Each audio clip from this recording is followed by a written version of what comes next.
प्रधानमंत्री नरेंद्र मोदी ने नए संसद भवन का आज उद्घाटन किया। इस दौरान लोकसभा अध्यक्ष ओम बिरला भी मौजूद रहे। नरेंद्र मोदी ने नए संसद भवन के उद्घाटन के बाद कहा, संसद की नई इमारत इस बात का जीवंत प्रतीक है कि 21वीं सदी का नया भारत गुलामी की सोच को पीछे छोड़कर अपने प्राचीन गौरव और वैभव को तेजी से हासिल करने में जुटा हुआ है।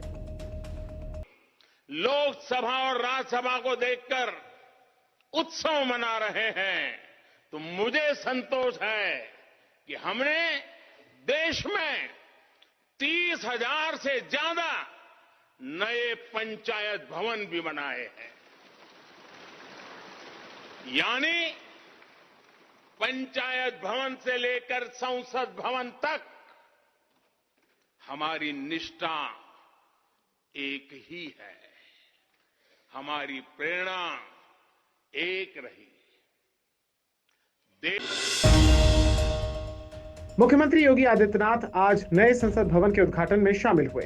उत्तर प्रदेश के जनपद भदोही की विश्व स्तरीय गुणवत्ता से युक्त कालीन आज भारतीय लोकतंत्र के मंदिर में नए भारत के नए संसद भवन की शोभा बढ़ा रही है। योगी आदित्यनाथ ने ट्वीट कर लिखा, पवित्र सेंगोल भारत के न्याय, निष्पक्षता, संप्रभुता और सामर्थ्य का प्रतीक है। प्रधानमंत्री नरेंद्र मोदी ने संसद भवन की बिल्डिंग का उद्घाटन कर दिया है। इसे लेकर समाजवादी पार्टी के नेता स्वामी प्रसाद मौर्य ने सवाल खड़े कर दिए हैं। उन्होंने ट्वीट कर बीजेपी पर हमला बोलते हुए कहा, स्थापना पूजन में केवल दक्षिण के ब्राह्मण गुरुओं को ही बुलाया गया, जबकि इस कार्यक्रम में सभी धर्मों के प्रतिनिधियों को बुलाया जाना चाहिए था। उन्होंने कहा, भारत एक धर्मनिरपेक्ष राज्य है। बीएसपी अध्यक्ष मायावती ने आज नए संसद भवन के उद्घाटन पर केंद्र सरकार को शुभकामनाएं दी। मायावती ने ट्वीट करके बोला, इस नए संसद भवन का परम पूज्य बाबा साहेब डॉक्टर भीमराव अंबेडकर की मानवतावादी सोच तथा उनके बनाए गए पवित्र संविधान की नेक मंशा के हिसाब से देश व जनहित में सही व भरपूर इस्तेमाल हो, ये उचित रहेगा।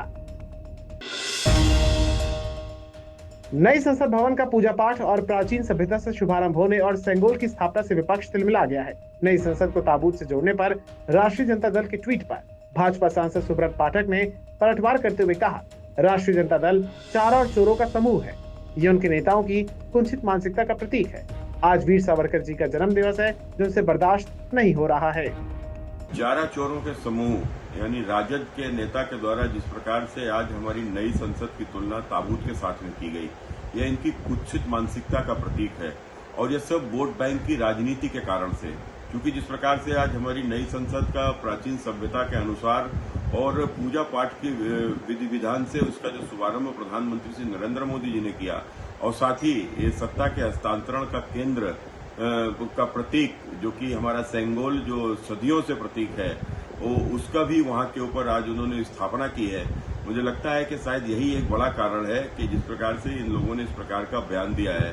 और चूंकि आज वीर सावरकर जी का जन्म दिवस भी है, जो कि इनसे सबसे बर्दाश्त नहीं हो सकता, तो इसलिए इस प्रकार की यह लोग वार्ता कर रहे हैं।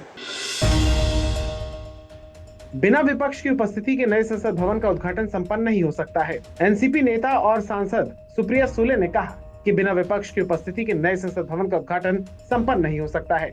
ये एक अधूरा कार्यक्रम है। हमें व्हाट्सएप पर निमंत्रण भेजा गया, फोन पर विपक्ष के नेताओं से संपर्क कर सकते थे। पीएम नरेंद्र मोदी ने संसद के नए भवन का आज उद्घाटन किया। वहीं विपक्ष ने भाजपा पर राष्ट्रपति द्रौपदी मुर्मू को आमंत्रित नहीं करने का आरोप लगाया। राहुल गांधी ने बीजेपी पर निशाना साधते हुए ट्वीट किया, संसद लोगों की आवाज है। प्रधानमंत्री संसद भवन के उद्घाटन को राज्याभिषेक समझ रहे हैं। उत्तर प्रदेश में 0 से 5 साल तक की आयु के बच्चों को पोलियो से बचाव की दवा पिलाने का शुभारंभ आज जिलाधिकारी सूर्यपाल गंगवार ने किया है। लखनऊ के जिलाधिकारी ने वीरांगना अवंतीबाई जिला महिला अस्पताल में बच्चों को 2 बूंद जिंदगी की पिलाकर सघन पल्स पोलियो अभियान की शुरुआत की। हरिद्वार में महाराष्ट्र के पूर्व राज्यपाल भगत सिंह कोश्यारी और पूर्व मुख्यमंत्री हरीश रावत का आमना सामना हुआ। हरिपुर कला स्थित एक आश्रम में संत सम्मेलन चल रहा था। इस दौरान कार्यक्रम में कई साधु संत और राजनेता मौजूद थे। कार्यक्रम में हरीश रावत ने पहुंचकर सभी संतों को माला पहनाई, तो वहां पर पहले से मौजूद भगत सिंह कोश्यारी भी पंक्ति में बैठे हुए थे। हरीश रावत ने कोश्यारी को भी माला पहना दी, जिसके बाद भगत सिंह कोश्यारी ने भी हरीश रावत को माला पहनाई।